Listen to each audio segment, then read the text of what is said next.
Hello students, आज हम chapter 4 की एक्सरसाइज 4.4 करते हैं, जिसमें कि हमें द्विघात समीकरण का विविक्त कर ज्ञात करना है।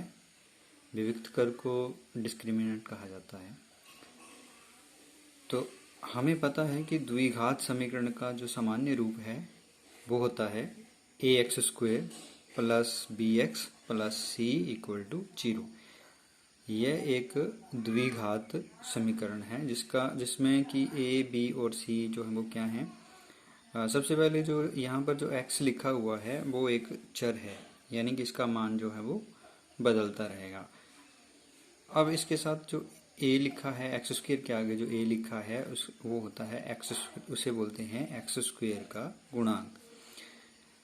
x के आगे यहाँ b लिखा है तो इसे बोलते हैं x का गुणांक। और यहाँ पर जो तीसरी टर्म जो बचती है वो होता है स्थिरांक या फिर अचर, यानी यहाँ पर कोई संख्या लिखी होगी, कोई जैसे 2, 3, 5 या कुछ अन्य कोई भी संख्या जो है वो यहाँ पर हो सकती है। तो a x² का गुणांक, b x का गुणांक और c जो है वो होगा स्थिरांक या अचर। और जो x है यहाँ पर वो एक चर है।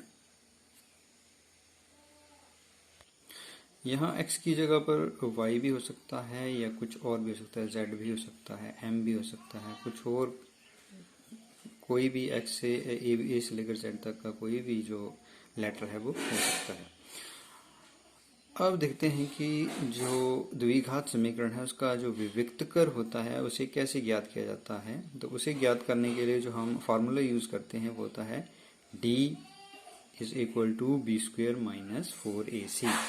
यहाँ पर d डिस्क्रिमिनेंट को शो करेगा और जो b² माइनस 4ac है वो इसका फार्मूला है। और हमें जो a, b और c है वो हमें कहाँ से मिलेंगे, वो हमें द्विघात समीकरण से मिलेंगे, जो कि हमने यहाँ देखा कि ये a हमें कहाँ से मिलेगा, जो x² के आगे लिखा हुआ है, यानी x² का गुणांक हो जाए। जैसे यहाँ x² का गुणांक a है तो ऐसे ही द्विघात समीकरण में जो x² के आगे लिखा होगा वो a होगा, x के आगे जो लिखा होगा वो b होगा, और जो तीसरी टर्म जो होगी, कोई संख्या जो अकेली लिखी होगी वो होगा स्थिरांक या c। तो a, b, c हमें वहाँ से मिलेंगे। अब देखते हैं एक प्रश्न के द्वारा हम देखते हैं कि जैसे हमें बोला गया कि x² plus 2x plus 4 equal to 0 का विविक्त कर ज्ञात कीजिए। विविक्त कर ज्ञात कीजिए। तो सबसे पहले तो हम इसी को लिख लेते हैं। इसके जो x² है इसके आगे कुछ भी नहीं है, इसका मतलब क्या होगा, इसमें 1 और यहाँ पर मैंने एक जो ये डॉट लगाया है इसका मतलब है गुणा, 1 गुणा x² प्लस, इसी को मैंने ऐसे लिख दिया। इसके आगे कोई भी इसका गुणांक नहीं है तो इसका गुणांक कितना होता है 1। तो 1 गुणा x² प्लस ये यहाँ से आ गया 2x, यहाँ से आ गया 4 इक्वल टू 0। इसी को मैंने थोड़ा सा चेंज करके लिखा, यानी कि x² का कोफिशिएंट लिख दिया, गुणांक लिख दिया, x का गुणांक यहाँ पर ऐसे है। अब हमें सबसे पहले ज्ञात करना है a, b और c। तो कैसे ज्ञात करेंगे, जो हमारे पास यहाँ पर आया 1 into x² plus 2x plus 4 equal to 0, इसकी तुलना हम करेंगे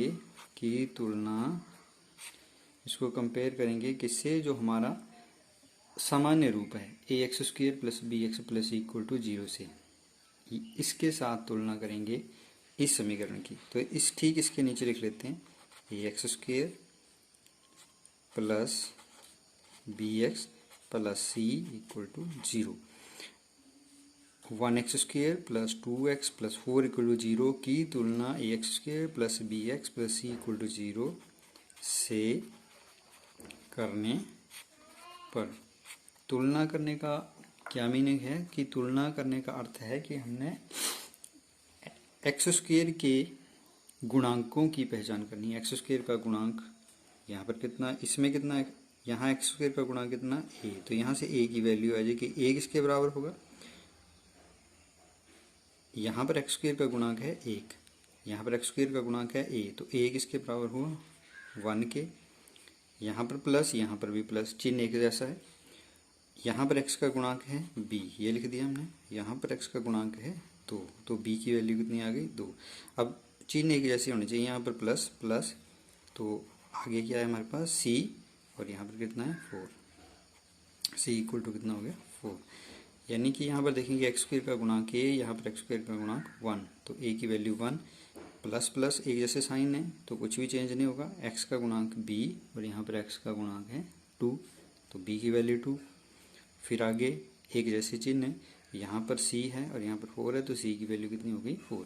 अब देखते हैं कि d कैसे निकाला जाता है। d यानी कि विविक्तकर यानी कि डिस्क्रिमिनेंट। तो उसके लिए हमने फार्मूला यूज़ किया था B square minus 4ac, B square minus 4ac। अब वैल्यू रख देंगे, b की वैल्यू कितनी है 2, b का क्या हो रहा है स्क्वेयर, तो यहाँ पर होगा 2 का स्क्वेयर। b की वैल्यू, b की जगह जहाँ b लिखा होगा वहाँ पर हम 2 लिखेंगे, यानी कि b 2 हो गया और इसका स्क्वेयर है तो स्क्वेयर कर दिया, माइनस 4, a की जगह पर हम लिखेंगे 1, तो a की वैल्यू आ गई 1, और साथ में आगे है c, तो c की वैल्यू कितनी है 4। ये अब देखो 2 का स्क्वायर कितना होता है, 2 का स्क्वायर होता है 2 इंटू 2, 2 गुणा 2 यानी कि 4, माइनस 4 गुणा 1 4, और 4 गुणा 4 16, 4 माइनस 16 यानी कि 4 माइनस 16। तो 4 में से अब क्योंकि माइनस का सवाल है हमारे पास, तो माइनस का सवाल है तो देखेंगे अब बड़ी इसमें से छोटा 4 है और बड़ा है 16, 16 के आगे माइनस लगे हैं तो आंसर आएगा माइनस में। 16 में से 4 को माइनस कर देंगे तो हमारे पास आंसर बचेगा माइनस का 12। तो इस तरह से हम विविक्तकर जो है वो द्विघात समीकरण का ज्ञात करेंगे। सबसे पहले हम जो द्विघात समीकरण दिया होगा, अगर ऐसा कोई द्विघात समीकरण होगा तो उसको हम ऐसे गुणांक के रूप में लिख लेंगे, 1 into x square plus 2x plus 4 equal to 0। अब जो भी होगा इसकी तुलना हम करेंगे x square plus b x plus c equal to 0 से, और उसके बाद a b और c ज्ञात करेंगे, फिर उसको फार्मूले में रख देंगे तो हमारे पास जो है वो विविक्तकर जो है वो ज्ञात